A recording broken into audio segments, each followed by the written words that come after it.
Last weekend, while I was looking for ideas for a new video, I came across this website built for the Poly app. As I was scrolling through the site, I noticed there were a lot of well-crafted scroll interactions throughout, but one section in particular stood out. As soon as you start scrolling, you land on this pinned board where a stack of images sit scattered across the screen, and as you continue scrolling, the current images animate outward toward the edges, while a completely new set slides back into the viewport from off-screen. I found this idea really compelling, and it felt quite different from the kind of scroll effects we have covered on the channel so far. At first glance, the effect looks fairly intimidating, especially if you think about building it from scratch, but after spending some time experimenting, I was able to put together a very minimal version of the same scroll experience. As you can see here, the gallery stays pinned while you scroll, and at specific scroll points, the active images scatter out, making room for a new set to animate back in. In this video, I'll walk you through how this works and break down the logic that powers the entire scroll-driven animation using HTML, CSS, and JavaScript powered by GSAP.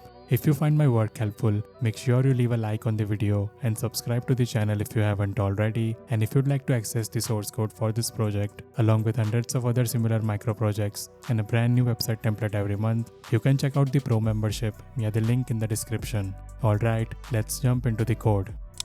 Let's start with the HTML. For this effect, we don't need a lot of markup. I'll create 3 sections, an intro, a gallery, and an outro section. The intro and outro sections are mainly there to give us some breathing room before and after the animation. They don't do much on their own, they just help frame the scroll experience. The gallery section is where the main animation is going to live.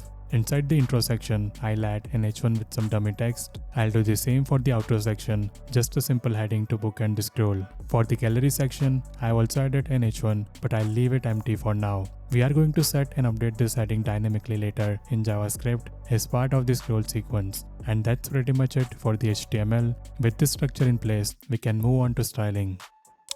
First, I'm importing the instrument serif font from Google Fonts. This is going to be the primary typeface for the entire layout and helps give the page that elegant editorial feel. Next, I'm defining a few color variables inside the root selectors. These are just a small set of neutral tones that will reuse across the layout, lighter values for text and borders, and the darker ones for the background sections. Then, I reset all the default browser spacing, I remove margins and paddings everywhere, and make sure everything uses border box sizing. After that, I set up the base styles for the body. Here, I'm applying the serif font globally so everything inherits it by default.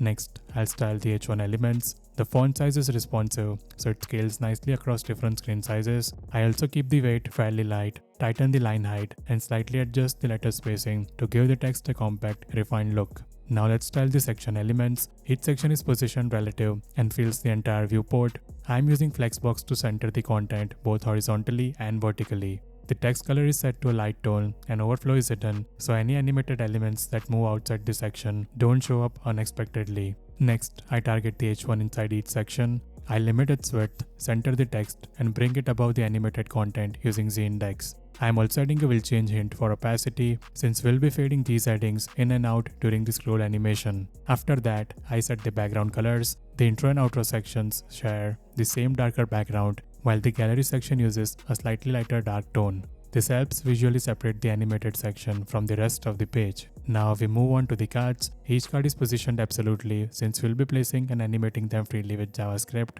They have rounded corners, a visible border, and a soft shadow to give them a layered, physical feel. I'm also adding a will change hint here since these elements will be moving and rotating during the animation. Inside each card, the image is set to fully fill its container. The image scales to cover the available space without distortion, and the corners are slightly rounded, so everything feels consistent with the card shape. Finally, there is a small responsive adjustment. On smaller screens, the section headings expand to take more horizontal space, and we add some internal padding so the text stays readable and balanced. And that's it for the styling. With this foundation in place, we are ready to move on to the JavaScript and start wiring up the scroll logic.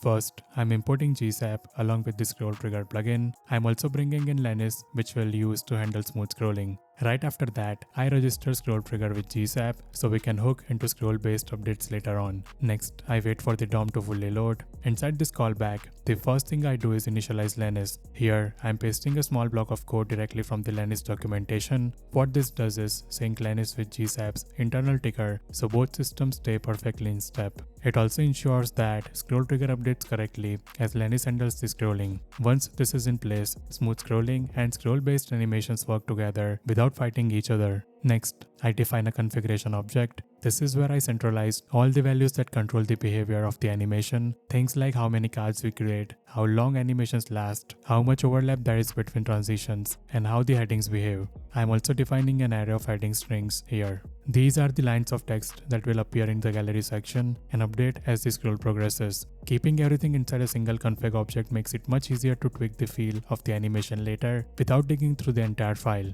After that, I grab a couple of DOM references. First, I select the gallery section itself, then I grab the heading inside the gallery. This is the element we'll be updating dynamically during the scroll sequence. Next, I set up an object to store viewport related values. This object keeps track of the center of the screen along with the minimum and maximum range that we'll use when positioning the image cards around the center. We'll rely on these values to scatter the cards in a way that feels balanced while still leaving some randomness in their placement. Finally, I define a state object. This keeps track of which cards are currently active, which scroll section we are in, and whether an animation is already running. This is important because it prevents animations from overlapping or triggering multiple times while the user is scrolling. With this setup in place, we now have everything we need to start building the actual behavior. Next, we'll move on to the helper functions that position and animate the cards. First, we have the update viewport function. What I'm doing here is recalculating a few values based on the current screen size. I store the horizontal and vertical center of the viewport. This gives us a single reference point that represents the middle of the screen. Then I recalculate two range values, a minimum and a maximum distance from the center. These define a circular band around the center where the cards are allowed to sit.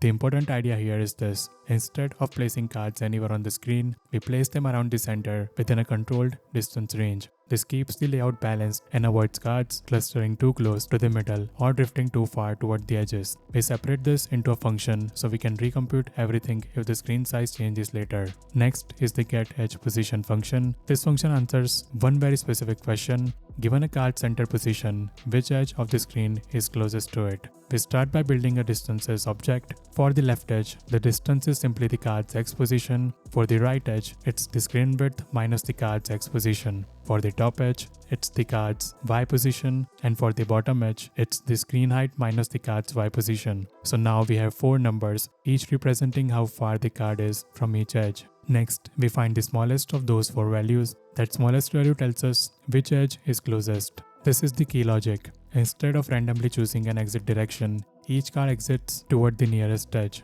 That's what makes the motion feel spatially correct instead of chaotic. After that, I calculate offsets based on the card size. This is important because the card's position is based on its top left corner, but visually we want to think in terms of its center. By offsetting using half the card's width and height, we make sure the movement feels centered and consistent. Then I define a small helper that adds randomness. This randomness is applied only along the secondary axis, so the card still clearly exits toward a specific edge but doesn't line up perfectly with other cards. This avoids rigid mechanical motion. Now we handle each edge case one by one. If the closest edge is the left side, we return a position that places the card completely off screen on the left. The vertical position stays roughly aligned with the card's original center with some random variation. If the closest edge is the right side, we do the same thing in the opposite direction. If the closest edge is the top, the card exits upward, again with some horizontal variation. And if none of those cases match, the card exits downward toward the bottom edge. The important thing here is that every return value is guaranteed to be outside the viewport. That ensures cards are fully gone before the next set animates in. Next, we move on to the createCards function. This function creates one complete set of cards for a given scroll position. We start by creating an empty array. This array will store both the card element and its center position. Then we loop through and create each card. For each iteration, we create a new wrapper element, assign it the class card, create an image element, set its source based on the current set number, and append the image inside the card. Now comes the positioning math. We generate a random angle that spans a full circle. Then we generate a random distance from the center, constrained by the minimum and maximum range we calculated earlier. Using basic trigonometry, cosine converts the angle into a horizontal offset Sine converts the angle into a vertical offset. By adding those offsets to the viewport center, we place the card somewhere around the center in a circular distribution. This is important because it prevents cards from clustering in straight lines or corners. They are evenly spread but still random. Once the position is calculated, we place the card so its center aligns correctly and we apply a small random rotation. That rotation helps sell the idea that these cards are loosely scattered rather than carefully aligned. Finally, we append the card to the gallery and store both the element and its center position. We return the full array so we can animate these cards later. Last in this block is the animate heading function. This one is straightforward. We fade the heading out first. Once it's invisible, we update the text content, then we fade it back in. Doing it in this order avoids sudden text changes while the heading is still visible. Because this returns a GSAP timeline, we can synchronize the heading transition with the card animations later on. At this point, we have handled how cards are placed around the center, how their exit direction is chosen, how randomness is controlled, and how headings transition cleanly. Next, we'll use these helpers to actually animate cards in and out and connect everything to ScrollTrigger. So now we can finally animate things. Next up is the animate cards function. This function receives two arrays, one for the cards that are currently visible and need to leave, and one for the new cards that need to enter. The first thing I do inside this function is create a GSAP timeline. Using a timeline here is important because we want full control over when exits and entries happen and how much they overlap. Now let's look at the exiting cards loop. For each exiting card, we already have its center position stored. Using that center position, we call getEdgePosition function. At this point, that helper function tells us exactly which edge the card should move toward and gives us a final off-screen position. Then we add an animation to the timeline. We animate the card's position from where it currently is to that edge position. At the same time, we also rotate it further so it feels like it's being thrown out rather than gently moved. All exiting cards are added to the timeline at the same starting point. That means every active card begins exiting together, which helps the transition feel decisive and intentional. Once a card finishes animating out,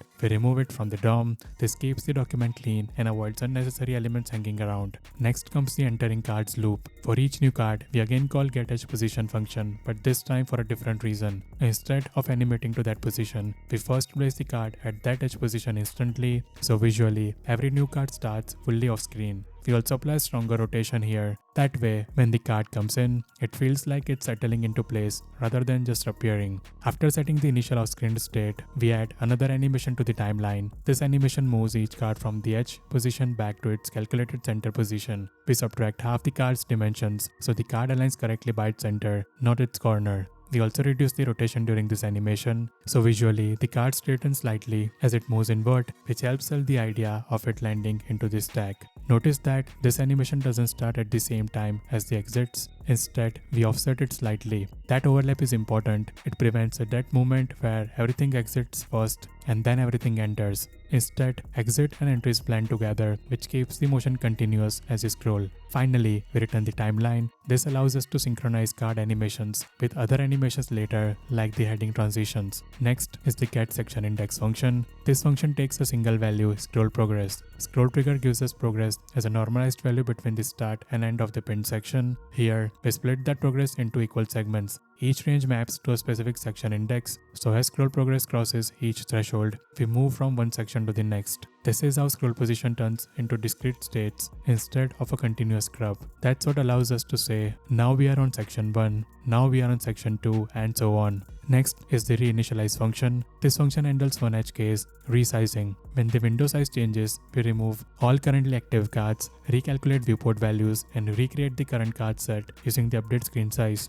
This ensures cards stay positioned correctly and don't drift after a resize. Finally, before we hook everything up to ScrollTrigger, we do some initial setup. We create the first set of cards right away. We also set the initial heading text for the gallery and make sure it's visible. This gives us a fully initialized state before any scrolling happens. At this point, cards are on screen, the heading is set, and everything is ready for scroll to take over. Next, we'll connect all of this to ScrollTrigger and control when these transitions fire as the user scrolls. So I create a ScrollTrigger instance. The trigger is the gallery section itself. This means everything we are about to do is scoped only to that section. The start is set, so the gallery begins reacting as soon as it hits the top of the viewport. From there, the section stays pinned for an extended scroll distance. Pinning is important here because we don't want the page to move while this effect is happening. Instead, scroll progress is used purely as an input to drive the animation state. Pin spacing is enabled, so the document flow remains intact once the pin section is released. At this point, scrolling no longer moves the page,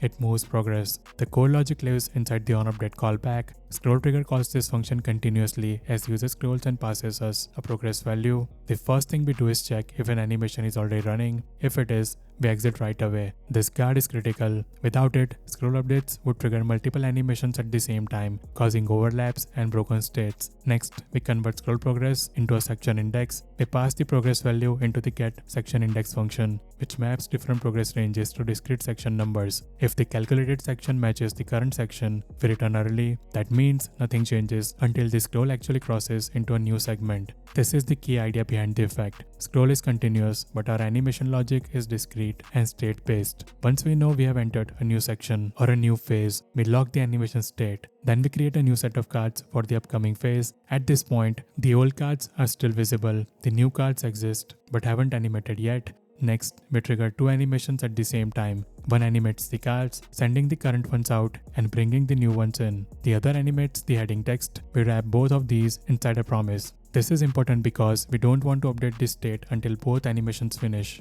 Only once the cards and the heading are fully transitioned do we replace the active card set, update the current section index, and unlock the animation state. This guarantees that scroll can't trigger another transition halfway through the current one. Finally, we handle window resizing. If the screen size changes, we remove the existing cards, recalculate viewport values, recreate the current card set using the updated layout, and refresh ScrollTrigger. This ensures that card placement and scroll timing stay correct after a resize. At this point, everything is wired up. Scroll progress gets converted into section indices. Section changes trigger transitions. Transitions are locked to avoid overlap, and everything stays in sync even on resize. That's the full loop that drives the effect. Hope you found the video helpful. See you in the next one.